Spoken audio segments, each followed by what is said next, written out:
தற்போது கிடைத்துள்ள அண்மை செய்தி. திருவண்ணாமலை அண்ணாமலையார் கோவில் தை பௌர்ணமியை முன்னிட்டு கிரிவலம் மேற்கொண்ட பக்தர்கள் தற்போது ரயிலுக்கு முண்டியடித்து செல்கின்றனர். கிரிவலம் முடித்துவிட்டு சொந்த ஊருக்கு செல்ல திருவண்ணாமலை ரயில் நிலையத்தில் பக்தர்கள் குவிந்த வண்ணம் உள்ளனர். இதுகுறித்தான கூடுதல் விவரங்களை வழங்குவதற்காக நமது செய்தியாளர் மணிகண்டன் இணைப்பில் இருக்கிறார். வணக்கம் மணிகண்டன், கூடுதல் விவரங்கள். வணக்கம் ரவினா. பஞ்சபூத ஸ்தலங்களில் அக்னி ஸ்தலமாகவும் நினைத்தாலே முக்தி தரும் ஸ்தலமாகவும் விளங்கக்கூடிய திருவண்ணாமலை அருள்மிகு அண்ணாமலையார் திருக்கோயிலில் சித்திரை மாதம் முதல் பங்குனி மாதம் வரை உள்ள 12 மாதங்களில் பல்வேறு விழாக்கள் நடைபெறுவது வழக்கம்.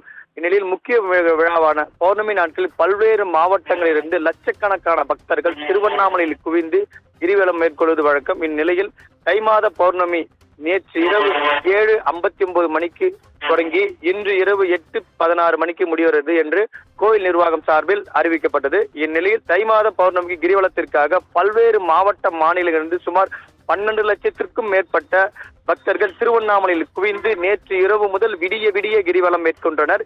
இந்நிலையில் திருவண்ணாமலை மாவட்டத்திற்கு வருகை தரும் பக்தர்கள் வசதிக்காக சிறப்பு பேருந்துகளும் சிறப்பு ரயில்களும் மாவட்ட நிர்வாகத்தின் சார்பில் இயக்கப்பட்ட நிலையில் விடிய கிரிவலம் மேற்கொண்ட பக்தர்கள் தங்கள் ஊர்களுக்கு செல்ல ஏதுவாக திருவண்ணாமலை ரயில் நிலையத்தில் விடியற் காலை முதலே குவிந்ததால் பரபரப்பு காணப்பட்டது. மேலும் ரயில் நிலையத்தில் உள்ள அனைத்து இடங்களும் மக்கள் கூட்டமாக இருந்த நிலையில் விழுப்புரத்தில் இருந்து காட்பாடி செல்லும் பயணிகள் ரயில் வந்து அடைந்ததும் ஒருவருக்கொருவர் முண்டியடித்துக் கொண்டு ரயில் நிலையத்தில் ஏறுகின்ற காட்சிகளை நாம் பார்த்து வருகிறோம்.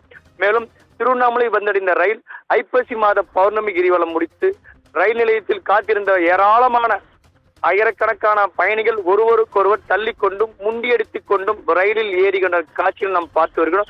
மேலும் ரயில் புறப்பட்டு சென்றதும் ஏராளமான பக்தர்கள் அடுத்து வரும் ரயிலுக்காக காத்திருக்கும் சூழலும் நிலவுவது. இந்நிலையில் பல்லாயிரக்கான பக்தர்கள் ஒரே நேரத்தில் ரயில் நிலையத்தில் குவிந்து கூடியதால் அங்கு சிறிது நேரம் பரபரப்பு காணப்பட்டது. ரவினா, கூடுதல் விவரங்களுக்கு நன்றி மணிகண்டன்.